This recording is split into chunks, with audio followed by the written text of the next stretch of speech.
नमस्ते दोस्तों, शुरू करने से पहले एक छोटा सा काम कर देंगे। सब्सक्राइब बटन दबा दो और वीडियो को लाइक कर दो ताकि और लोग भी हमें ढूंढ सकें।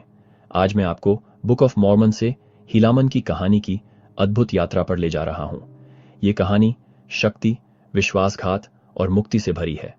अब देखो, नफी के लोगों पर न्यायियों के शासन के 40वें वर्ष की शुरुआत में नफी के लोगों के बीच एक गंभीर समस्या शुरू हो गई। देखो, पहोरान की मृत्यु हो गई थी, इसलिए भाइयों के बीच, जो पहोरान के पुत्र थे, इस बात पर गंभीर विवाद होने लगा कि न्याय आसन किसके पास होना चाहिए।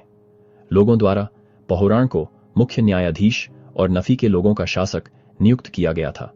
लेकिन देखो, पांची बहुत क्रोधित था, इसलिए वह उन लोगों को अपने भाइयों के खिलाफ विद्रोह करने के लिए उकसा रहा था। उसे पकड़ लिया गया और उस पर मुकदमा चलाया गया और उसे मौत की सजा सुनाई गई, क्योंकि उसने विद्रोह किया था और लोगों की स्वतंत्रता को नष्ट करने की कोशिश की थी। अब जब वे लोग जो चाहते थे कि वह उनका शासक बने, यह देखा कि उसे मौत की सजा सुनाई गई है, तो वे क्रोधित हुए और देखो, उन्होंने किशकुमेन को पहोरान के न्यायालय में भेजा और पहोरान की हत्या कर दी जब वह न्याय आसन पर बैठा था। और पहोरान के सेवकों ने उसका पीछा किया, लेकिन देखो, किशकुमेन इतनी तेजी से भाग रहा था कि कोई भी उसे पकड़ नहीं सका। और वह उनके पास गया जिन्होंने उसे भेजा था, और वे सभी एक वाचा में बंध गए कि वे किसी को नहीं बताएंगे कि किशकुमेन ने पहोरान की हत्या की है।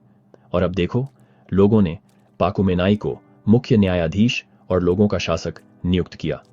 और यह सब न्यायियों के शासन के 40वें वर्ष में हुआ और इसका अंत हो गया। और 41वें वर्ष में लमनाइयों ने एक असंख्य सेना इकट्ठी की और वे फिर से नीचे आ गए ताकि वे नफाइयों के खिलाफ युद्ध कर सकें। और उनका नेतृत्व एक व्यक्ति कर रहा था जिसका नाम कोरियंटुमर था, और वह जेरहमला का वंशज था, और वह एक बड़ा और शक्तिशाली व्यक्ति था। इतने सारे विवाद और सरकार में इतनी कठिनाई के कारण उन्होंने जेरहमला देश में पर्याप्त रक्षक नहीं रखे थे। लेकिन ऐसा हुआ कि कोरियंटुमर ने अपने असंख्य सैन्य दल के आगे बढ़कर शहर के निवासियों पर हमला किया और उन्होंने पूरे शहर पर कब्जा कर लिया।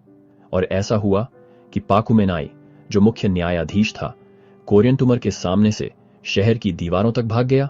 और ऐसा हुआ कि कोरियंटुमर ने उसे दीवार से इतनी जोर से मारा कि वह मर गया। और इस तरह पाकुमेनाई के दिन समाप्त हो गए। और अब जब कोरियंटुमर ने देखा कि जेरहमला शहर उसके कब्जे में है, तो उसका हौसला बढ़ गया और वह पूरे देश के खिलाफ जाने वाला था।